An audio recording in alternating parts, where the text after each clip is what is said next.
evening and welcome to SVGTV's news for Wednesday, February 2nd, 2022. I'm Triska Campbell with the details. The solid waste management of the Central Water and Sewage Authority has been severely affected by the pandemic, resulting in losses of more than $1 million. This is according to Prime Minister Dr. Alf Gonsalves, who gave an update on radio today on CWSA's revenue for 2021. The Prime Minister said that while CWSA overall did well for the year, despite challenges, the solid waste department did not do so well. And you may say, well, where does that happen? How does it affect you? Remember, we have the environmental cruise ship levy with the visitors also, for stayover levies. These we lose. That's about 12% of the solid waste revenue, you know. Okay. And at the same time, despite the revenue shortfall with solid waste, we still had to upgrade and renew the plant and equipment. For instance, you would have heard God talking about the capital expenditure on plant and equipment, including something called a metal baler, a new water tender, a new track loader to support the daily landfill operations. Prime Minister Gonsalves said the decline in cruise ship visits in 2021 to SVG is one of the main reasons why there was a decrease in the revenue for the solid waste department, as cruise ships usually pay levies. In 2021, with SOFRE, clearly CWSA would have been under pressure. And there's going to be a small surplus, despite the fact that we lost $700,000 in revenue from the red and orange zones. CWSA gave $100,000 in customer relief. They had expenses increased by over $200,000 to rehabilitate and restore the system after the volcanic eruptions. Right. And the increased COVID health and safety protocols. Mm-hmm. But I'll show you how our revenues could get challenged. You take solid waste management unit, severely impacted by the COVID pandemic. There's going to be an overall loss of $1.2 million, due almost entirely to the negative effects of COVID.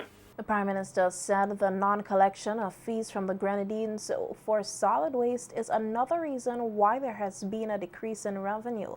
The amount, he said, is now close to $1 million EC dollars. In 2018, we had to write off, CWS had to write off $1.2 million in uncollected fees in the Grenadines. 4 years later, the number has risen again to $1 million. People, for some reason, there are some people who think that you must collect their garbage twice a week and dispose of it. But you mustn't pay. Why a poor man in St. Vincent and Grenadines must pay? A quarry project is to be set up in Richmond, North Leeward, and the farmers are likely to be affected.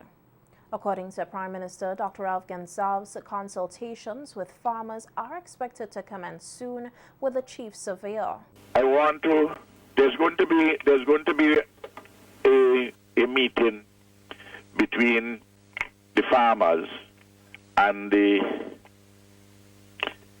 chief surveyor. They might have seen equipment and so on come in. What has happened? And I want them to know that, as always, we will deal quite fairly with the farmers. These are farmers who have leased lands from the government. Some of them are quite good farmers, very good, hard-working people. The Prime Minister explained that the government had a proposal from a French company which did not get approval, and subsequently another group from St. Lucia became interested, noting that a quarry project on island is badly needed. The matter has to go to the chief surveyor, because the Ministry of Agriculture was supposed to provide something important, a review, which they have done. Also, not only that, the treachery down at Richmond River now, we had to see how we can, that is consistent with this particular project. Yes. We need very badly this particular quarry because, a lot of the capital projects are being held up because, Johnny P., we don't have the material for construction of roads and big capital projects now. Referencing the quarry project in the Montrose area that has been stalled after concerns were raised about its environmental impact, PM Gonsalves asked that people be understanding of such projects. The way the wind was going to blow and everything, people along Montrose said they'd be affected, and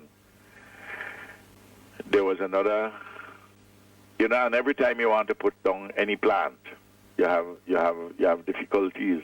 Mm-hmm. And apparently there's a big set of quarry material to be mined down there. Okay. And it doesn't create the problems with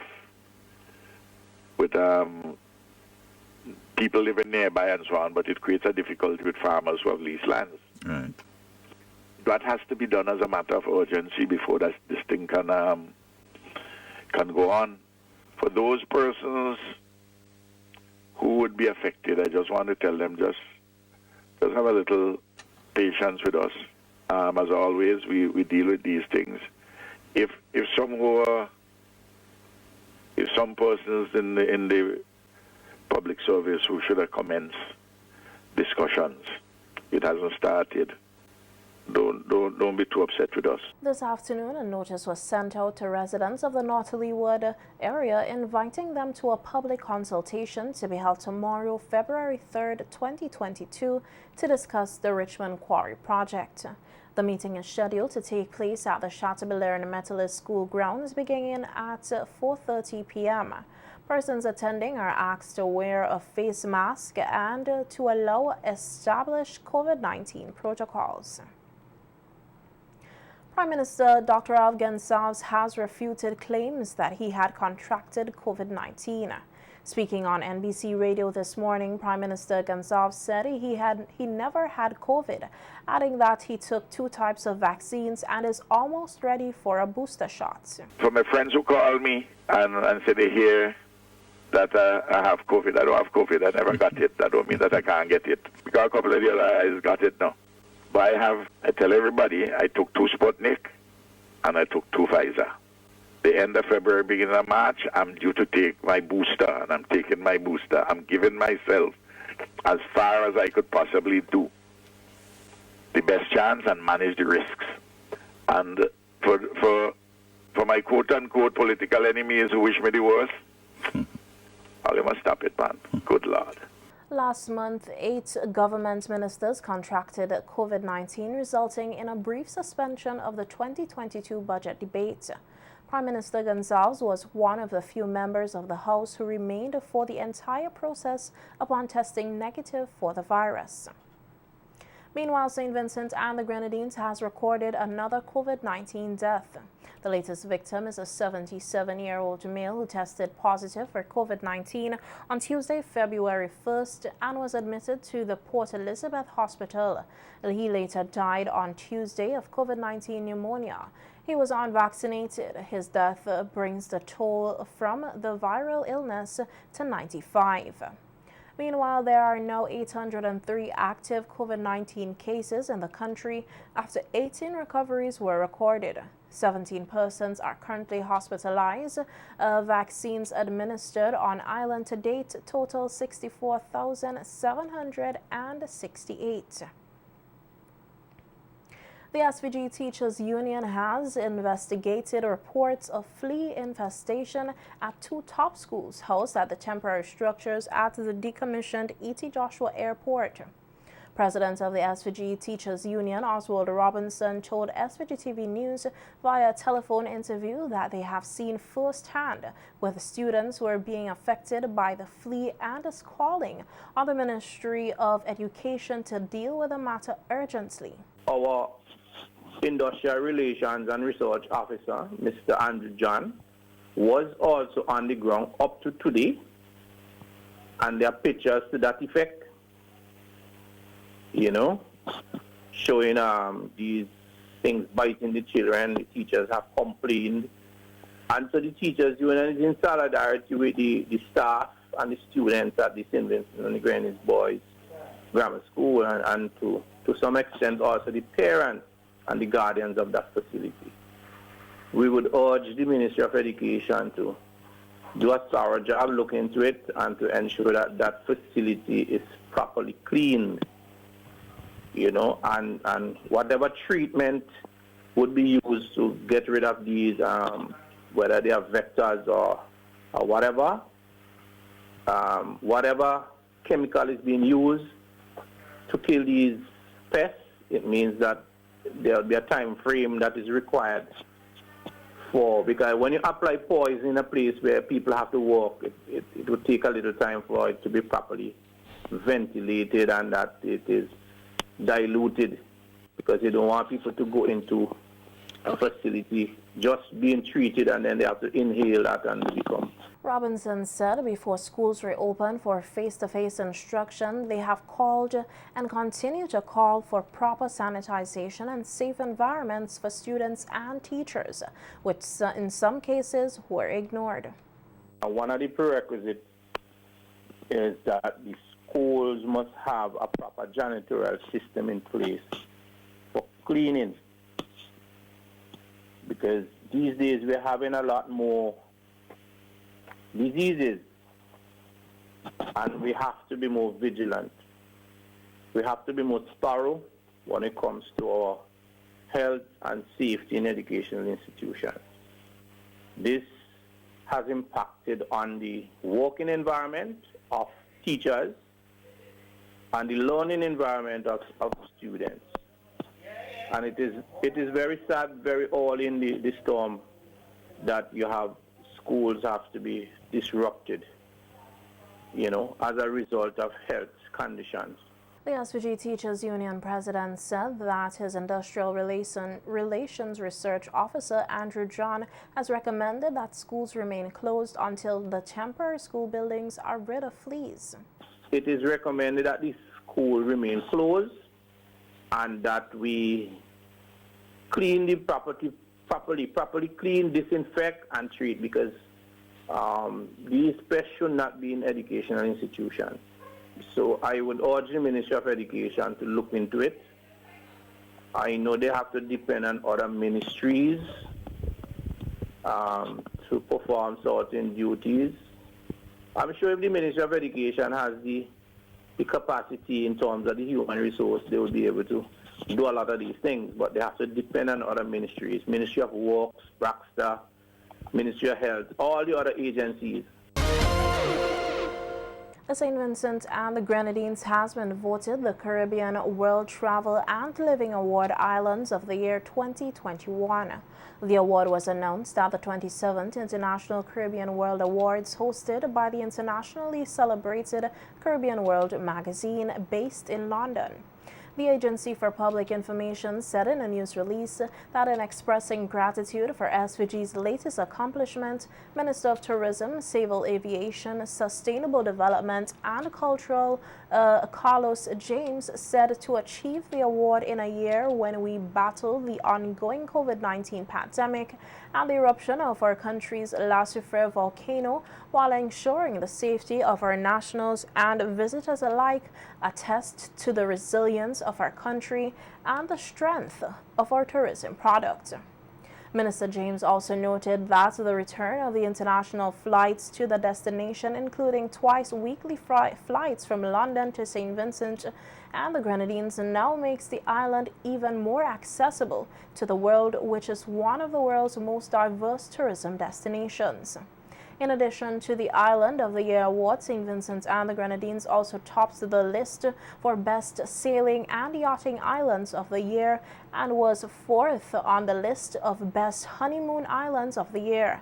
Canawan Estate Resort and Villas won the Private Island Resort of the Year. The Carnival Development Corporation is currently in the process of constructing a building at Victoria Park, which will be used as a Carnival Shop and lounge. Speaking at the CDC news conference yesterday to outline plans for Vincimas 2022 after a 2-year break due to the COVID-19 pandemic, Chairman of CDC Richardo Adams said that the Carnival Shop is to assist with smaller mass bands getting materials at cheaper price in a more efficient time. Downstairs of this office here, where we can bring in carnival materials to facilitate particularly the smaller mass bands who are faced with increasing travel costs, the time required to go to Trinidad to purchase materials, which is where most of them get them from, etc. So what we thought in discussion with those entities is that we can bring in materials here and make it easier for them and less costly, because unfortunately what happens, there are 14 mass bands and 14 of them go independently to Trinidad to buy materials. So everybody's incurring ticket costs, accommodation costs, etc. So we think by the CDC being almost a bulk purchasing entity, we can reduce the cost and reduce the time that they have to spend away from the band.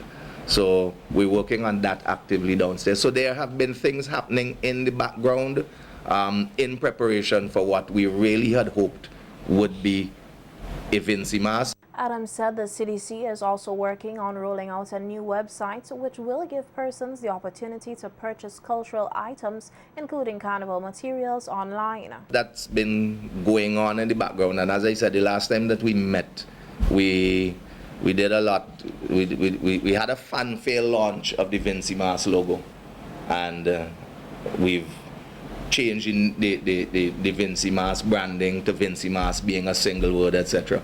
And we did all of these wonderful things and we never got to show it to the world. So we're very happy that for Vincimas 2022, we can fully launch our logo, we can fully relaunch our brand. We're actively working on rolling out our new website within the very near future. I've been advised it's 99% complete. I think what we're waiting on is we're going to add some merchandising capability to the website. The CDC chairman said at a board meeting on Monday the corporation had a discussion about putting together a project to take firm ownership of a lot more of Vincimas in a digital format. Because we intend, and that is one of our goals, we intend that in the future somebody can come to the CDC and say, okay, I'm doing research on Vincimas. Can I go into your archives and look for information, etc.? So and as a photographer, I understand you. It comes with a cost. Right. Yeah, it comes with a cost, and that's why I say we're looking at it as a project. We've actually, as I said, we had that discussion at our board meeting last night, and it's been an ongoing discussion. It's developing more and more, but there are a couple of things that happen.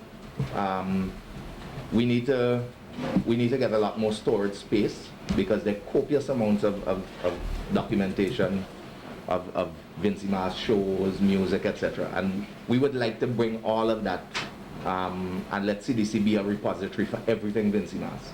We've also talked about linkages with the National Archives, ensuring that we capture, record, and protect the story of Vincimas over the years. So, I mean, I appreciate as a photographer, you see it, the opportunity for a lot more portrait work. Approval to have private events for Vincimas 2022 outside of what the Carnival Development Corporation, the CDC, has control of will be largely dependent on proper policing. This is according to Minister of Tourism and Culture, Carlos James, who also made an address at the CDC's news conference on Tuesday. And I want to also make this urgent appeal to the police services. I know the Commissioner of Police has a representative on the CDC board, and it's very important that we also work closely with the police to ensure that the security, as you mentioned, at events across the entire country, there's proper policing to ensure the safety of persons even outside of the control of the CDC. And I think it takes a national effort, and it takes an effort which covers across not just the CDC but other stakeholders which are involved, including our police force. And it's important that we look at that aspect of it, and it's a very important question you raised. But we'll be relying heavily on the police to, on this occasion, particularly during this season, CDC is not going to take the responsibility of the possibility of major spikes at events that they have not sanctioned, or events that are outside of their control. And the police has a very important role to ensure the safety of persons and to generally enforce the statutory rules and orders that are there, the existing ones. And we have to start that process and looking at that seriously. Minister James said the safety of all patrons for Vincimas 2022 is of paramount importance, and the CDC and the government will ensure that everything is in place for a safe festival. Of Vincentians. And to do that, we will need the blessing of the CMO. And that would entail getting our herd immunity up to a particular level, to have a wider participation of the entire nation within Vincimas 2022. And that is the first goal and the first target. But if it is that we are not likely to have that, then a more controlled environment that factors in the safety of patrons, and having these activities within what we call a safe zone or safe zones scattered across St. Vincent on the mainland to host activities centered around our Vincimas 2022. And it's important that though we are hosting this, and I keep stressing on the word, the safety of our patrons is the most important and critical thing within this whole exercise.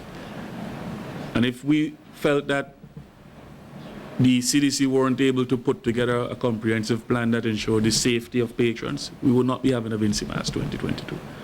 So we want to work with all of the stakeholders, the mass men. I think it was that on Saturday we had a meeting